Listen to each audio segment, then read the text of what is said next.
Hi everybody, my name is Sarah. Together with Kuno, we have developed the Traveler's Book, and we've been working on it for about a year. And we decided to make a video because the written document seems quite linear, and in the video we want to show that actually it's not a linear process where every element has its own place, and that you cannot really separate into categories like actors and interactions. And so like the video is to show that like it's actually quite a complex interaction of various elements that interact in different ways. I will focus on the story of Ebola because that's my experience, that's the story on which actually the whole approach was, like we figured out that there might be something interesting about that. So, let's start. In the beginning, there is a situation that bothers, that makes people uncomfortable, and that was in summer 2014. Ebola epidemics was being rife in Western Africa, especially affecting Guinea, Sierra Leone, and Liberia. Thousands of people were dying, and even first cases emerging in the northern and western hemisphere. So that was like a cause of fear, of anxiety, of insecurity. That was an issue. So following this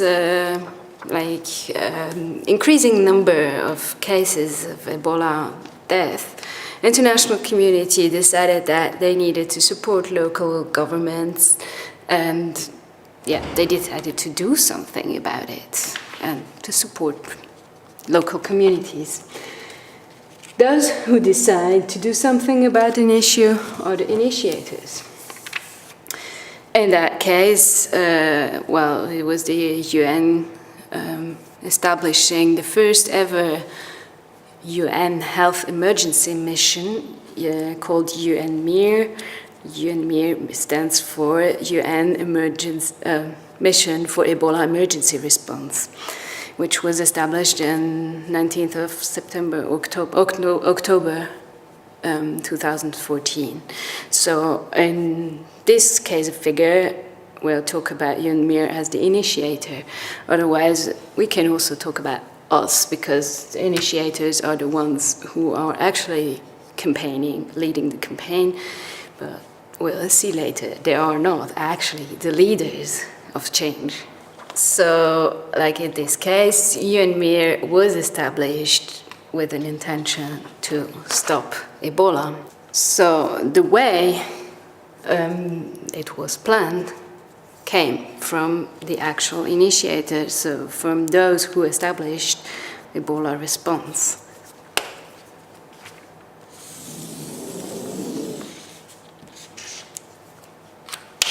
We talk about intention and not of goal, because intention is more open than a goal. A goal is really fixed. This is what we want to reach. While an intention is more like what we would like to, how we would like it to be, but it still is open to be changed, and maybe in the end we'll aim for this place or for that place or for this place.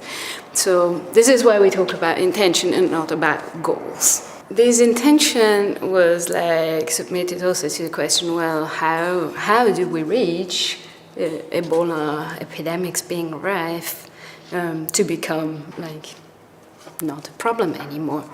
So initiators, UNMIR developed, or UNMIR together with different actors, decided to develop measures explaining what was needed to actually stop the epidemic.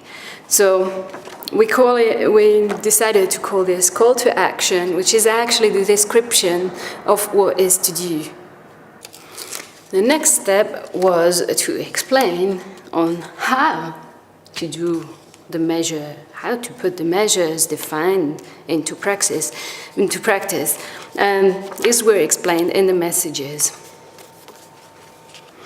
Among the measures being explained was the call to people to actually go and visit Ebola treatment centers if they had any symptoms.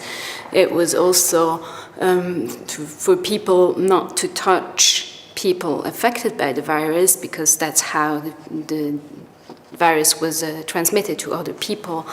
Also, like to wash one's hands after using the washroom, etc. Like, well, how would people visit Ebola treatment center if there was no Ebola treatment center? So, like, tools had to be infrastructures, training had to be provided, and that's what UNMIR also did, together with other actors always. They provided the tools. Now, there was a problem. Now, it was obvious what was to be reached. The problem was defined, it was clear who was to organize everything, messages were formulated, the call to action, the measures were described, how to do that, and the tools were provided, but nothing was happening. People just kept doing their funerals, rituals, hugging each other, hugging the dead body. Basically, people were not paying much attention on washing their hands, and they rather went to see healers when they were sick rather than to go to the Ebola treatment center, also because they were scared, because people would go to the treatment center and not come home, ever. So, what was the problem? Well, one of the main problems about that is that the local communities, which were actually expected to change their behavior, to change their practices in everyday life, were not involved at all in development of measures.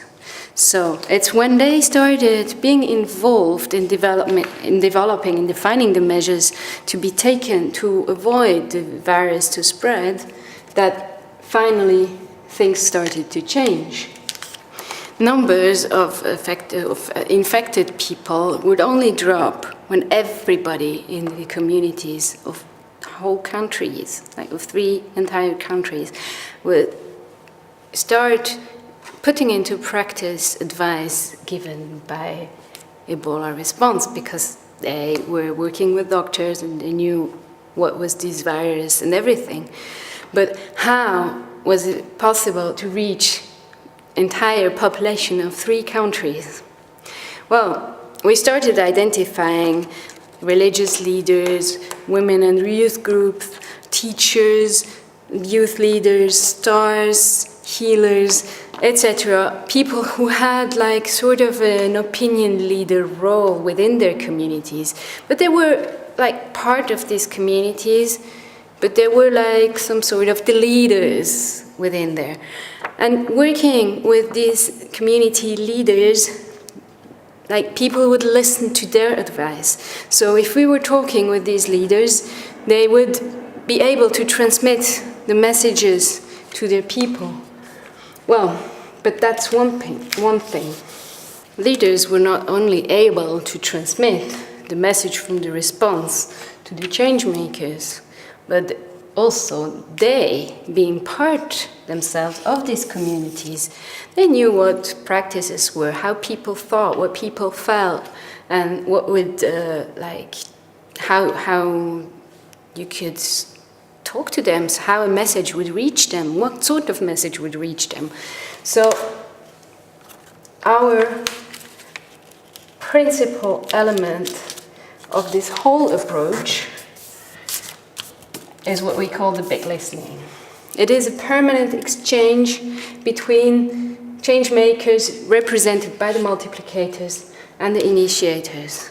And it is especially the initiators having to listen to these people here to understand what tools are needed, what messages are understood, what measures are possible to implement, what is needed to implement these measures. So this big listening is a permanent process during the entire process, and it's always, always, always coming back and coming back and coming back again.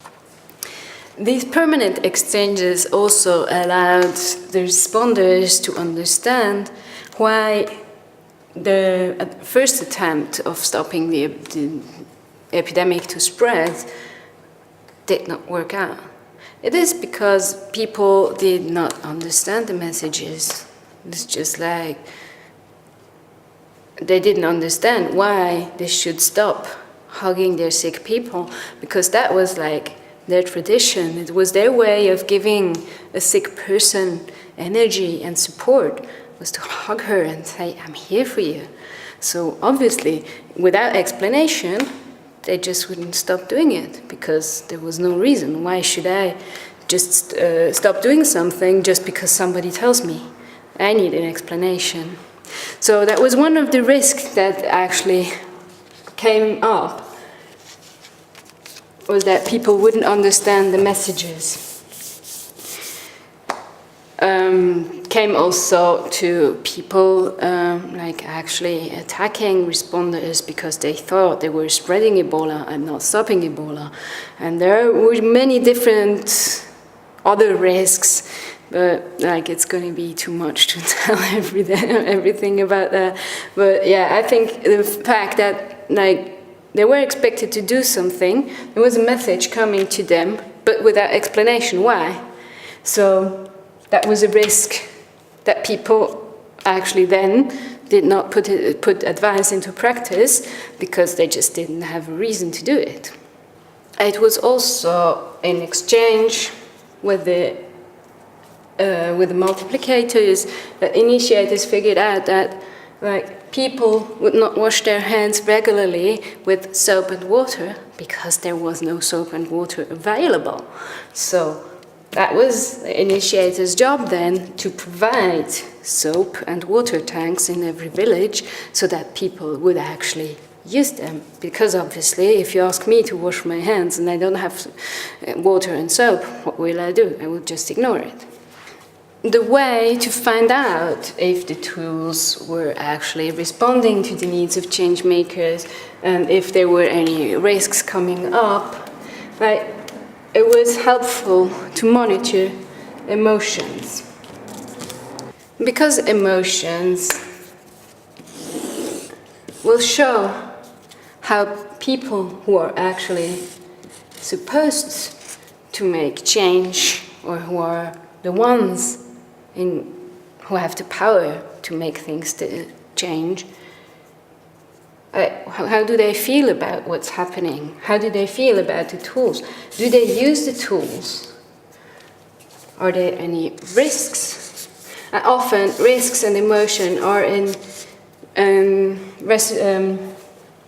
exchanging interaction, because if people are angry, there will be risks that they will not use the tools, they will destroy infrastructure. If there is like people that are destroying infrastructure, other people will say, oh, that's shit, that's not going to work, and they will feel angry. So like it's a sort of a negative spiral that's self-multiplying itself. Oh, that is multiplying itself. On the other side, it's the same on the positive side. If the tools work, or actually, it's also the same here. Like, if the tools don't work, they will create risks because they might put people into danger. If Ebola treatment centers were not safe, it would put people at risk who visit them. If they were safe, that would reduce the risks. So you see, there is a permanent interaction between everything. And yeah, the mood within the changemakers' communities can be monitored through emotions and can be explained in exchange with multiplicators. Multiplicators, they are part of these communities, so they know usually what is happening within the community. But then, also emotions are positive, as I said already, they are multiplying themselves, but they're on the negative, but also on the positive side. So once the tools were available and once the messages were understood, people knew how to use the tools, what they were there for, why.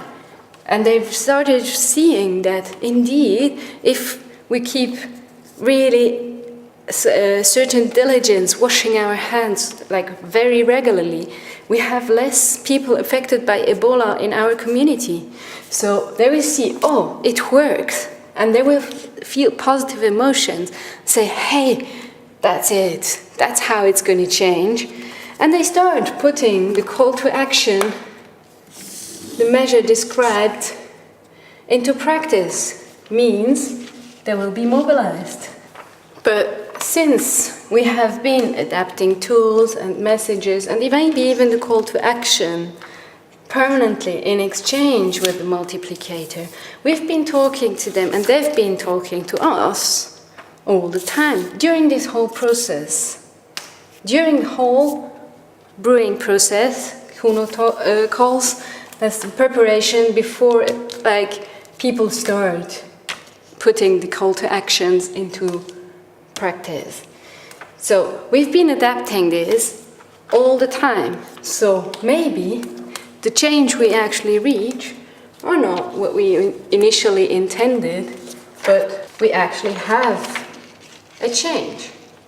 90 days after the last case of Ebola was declared healed, the whole Western African region was declared Ebola-free and the epidemic was declared finished. Well, that was a change, a real change. But did that change actually mean that no epidemic will ever come up again? Probably not. This is why the new habits, the new customs that came up with this call to action, being put in practice with this mobilization. These are new practices, but they need to become habit. They need to become part of normal everyday life. People do not need to feel it as something new, as something different anymore. But yeah, it has to become something normal. And we like to call this engagement. It will become part of their everyday life without anything special. Maybe for this engagement, people need to be accompanied by trained health workers from their communities. They have gained a very important experience during the epidemics. They have learned a lot, and they now know why it's important, and they are able to accompany communities by implementing these health measures, these hygienic measures, in order for them to become habit. It is also important to have a certain follow-up, to monitor, do people still have soap, or do they need a new supplies of soap, of disinfectant water, etc. So the follow-up and the engagement are working quite closely together. And as I said, mobilization becomes engagement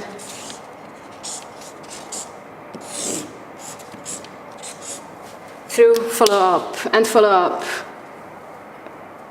and engagement are an interaction that comes up all the time. And once the new behaviors, the new practices have entered everyday life, have become the most normal thing people would ever do, then we have the systemic change.